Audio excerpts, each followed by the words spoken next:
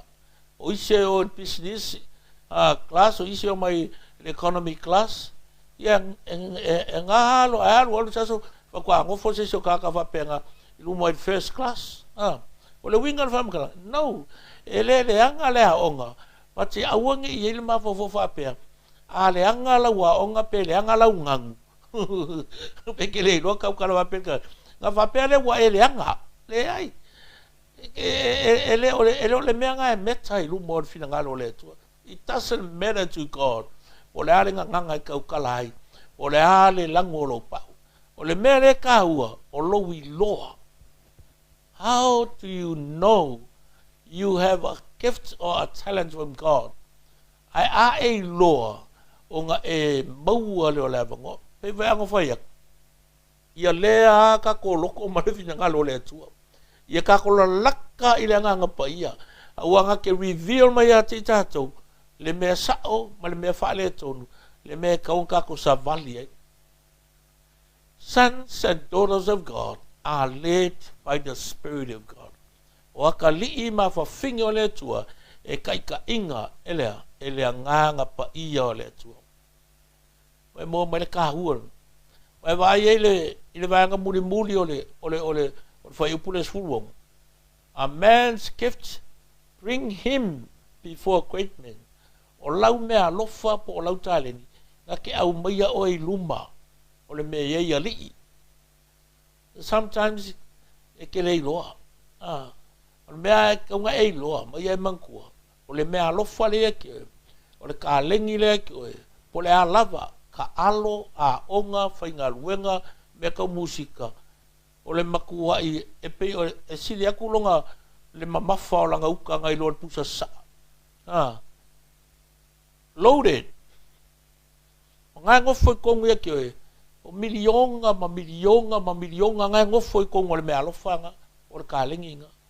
You don't realize sometimes that the gift you are sitting on is loaded. Ei kei me ke lei loa ai. Ei kei me ke leo amanga i ai. Ai mafua o ngai e lei loa. Pai e ke le kako. Au ngā kā ke le kako. Fiunga o fia ke le kako. Whai kui ngā mea ngā o le loko ika. Loko pai e, lazy. Ke le kako. E le ko anga e sue. Le ko kasi lo le kā aku, kasi lo le pese aku. Whale kongu a pere waleanga. Waleanga o whale kongu. E le o hau lea. Ai a e loa le le. Ia ngā e makua la ia. O le mongi o le upule tuspa ia. Michelangelo, Beethoven and Bach, Alexander Graham Bell. O ngisinga o koa mea kau musika, ma mea kau kuskusinga. E wha mga kupea le so i fuanga le tangata. Ai mai se ngei vai kai milau ngā kupulanga. I mea ngā o lako au sia, ma wha manguia ai le tua i o latu wolanga. No matter what God has called you to, your gifts will make room for you. Remember, it is in exercising your gifts that will find real fulfillment, purpose, and contentment in your work. Amen? And may the Lord bless your hearts. I suggest go and read Romans 12, verse 1 to 7. E matala ati di ai lau wa ai. I le winga le wha matalanga ma le upu le nei tae.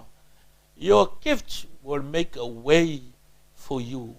O lau mea lofa na te fausia. O lau ta leni na te wha maina ma te utewina ma tuina mai te oe lea wanoa. E te savali ai i le lalolang. Ai mai se o luma o li. Ma wha manuia ma wha ta mau a ingai. Lo tangata sa e sau mai se tu mau lalo. May the Lord bless your hearts this morning. Amatanga o ngā ruenga le nei vai aso. Ia leo leo ina lava oe le ali i leo fafo ma leo fale. Whaaftaita mai le ni tae au. Tara fo i lo fina ngalo ma. Whamanatu. Whamalosi. Ia ma whaalo tele ia i mātou le sāwalinga ma tau vivinga leo langa le nei. Iai se me le lei wai tuina i o mātou loto. E au ni o mātou vava ai iai mati ae. Ina ia mawhai. O na maua ilo mātou a wanoa i so se i tūo le lalo langi nei. E mātou te tau te tala mawhai loa ai. E le ngata mo lo vi inga. Ia e maise o le atangi atu ai. O le mamalu o tū maanga. Maanga nuku o lo malo. Ia whamanuia ia i la tau no mātou mafuta. Le tae au nisi fo ie. Mai mo mo whaafonga ia i steimi. Ia whamanuia le ua fio ia i la tu uma. Ia whape fo i nei aso i whiau matiute. Ia fo ia aonga le whanau. Ia i ume uma mātou te whai ei lo lava vi inga. No lo suafa i sua mātou wala au maole atu ai. Amen. Ia, praise the Lord. Manuia le nei aso i whiau mga luenga i tiute whaiva. Ia ngai mo le tātou nuu. Mai si fo le tātou ainga. Ia lava le itua le rarolangi lo e alala ai. Ma tau tua ai le tua. May the Lord bless you all. Enable you and reach you and strengthen your hearts to serve the nation, the community, and the church, and more of that in the kingdom of God. For Yesu, in Amen.